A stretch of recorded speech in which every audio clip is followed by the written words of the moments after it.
Major Mohammed Ali Shah is joining me on the broadcast for this story. A very good morning to you, sir. This is the latest we are getting on the Taliban forming a government in Afghanistan.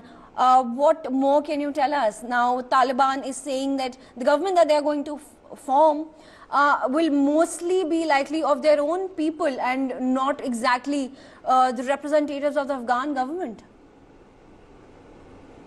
See, Afghanistan has decided to follow the Iranian model of governance, which is the Supremo, who would be the head of the country, who would have more powers than the Prime Minister or the President. That's going to be Maulana Hibatullah Akhundzada.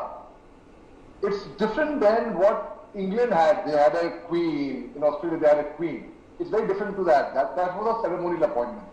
Here, the Supremo will actually be the religious head, like in Iran. The Maulana, the religious head, is actually the head of the entire nation. Fine. But now, Taliban also, if you see, they contradict, they go against their contradiction. Why their statement? Because if you see, Taliban's Afghanistan constitution came up in 1964. In 2004, it was amended. But they say it was amended by foreign powers, by Americans.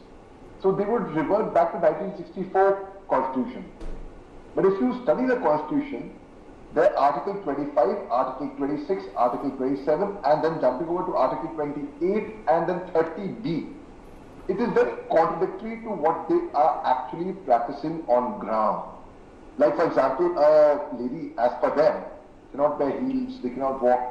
So their governance here itself would be defaulted because they are not in tune with their lowest level, with their foot soldiers, firstly.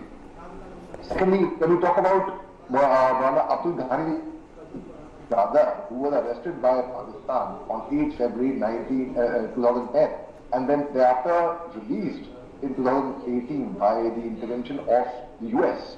And we talk about the 31-year-old, the 31-year young, as I would say, Maulana Yaqub, who is Maulana Muhammad Omar's son, who is also expected to be in the cabinet,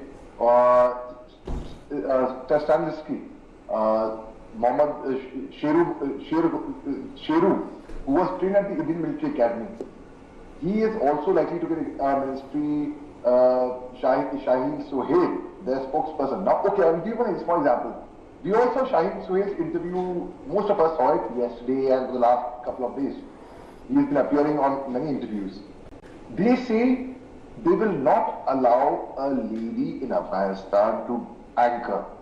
It's against their principles. But there's a lady would be allowed to teach or to be a doctor. She would be allowed to be educated as long as it's not co-ed education. But why not anchoring?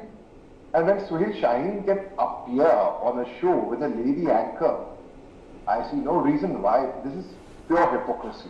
Pure hypocrisy by Taliban.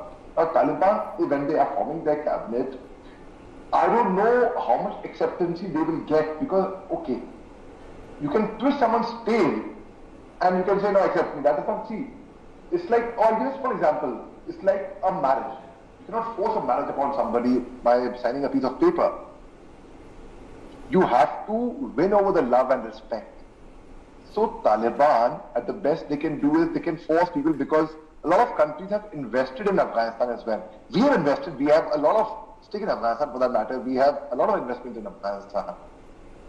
So they can twist someone's tail by saying you jolly well accept us. But they will never be able to win over the love of the people. Now when the locals in Afghanistan itself are opposing Taliban, Suhail Shaheen came up with a very smart statement yesterday when he was being interviewed. When they said that, okay, when Taliban say they will give an equal respect to women and to children and nobody would, people should, why are so many Afghans trying to leave their country? What Suhail Shaheen said, well, you leave a US aircraft at the Delhi airport and you give a free chance for people to go to US, you'll see people migrating, but there's a difference here. I will tell you. There's a mud is there, people are running out of fear for their lives. In India, we all are secure. There is no fear for anyone's life. We feel at home in our country. When Taliban leadership actually takes over, Maulana Yaqub, Suhail Shaheen,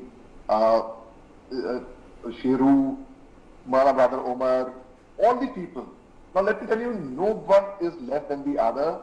They are only a bunch of cowards who can actually only hit women and children. They can put someone to death. They can execute somebody on their own will and fancy.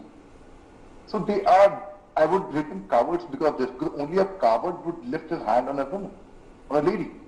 And Taliban, they can only show their bravery till there. The moment they have to fight a force, they don't have the courage to do that. So let's see what Taliban's actual leadership actually comes into play. And I have a feeling that yes, they are certainly trying to have an image makeover as to what was there from 96 to 2001. And Right. they will definitely try to get some more educated people, more English-speaking people who can communicate better. They are trying to get an image makeover, but let's see. Let's see what happens, and let's see what India's stand, their policy of wait and watch is, what our take on that is. Right. I thank Major Mohammed Ali Shah for joining us on the broadcast and sharing the latest updates on the Afghanistan government that's going to form soon.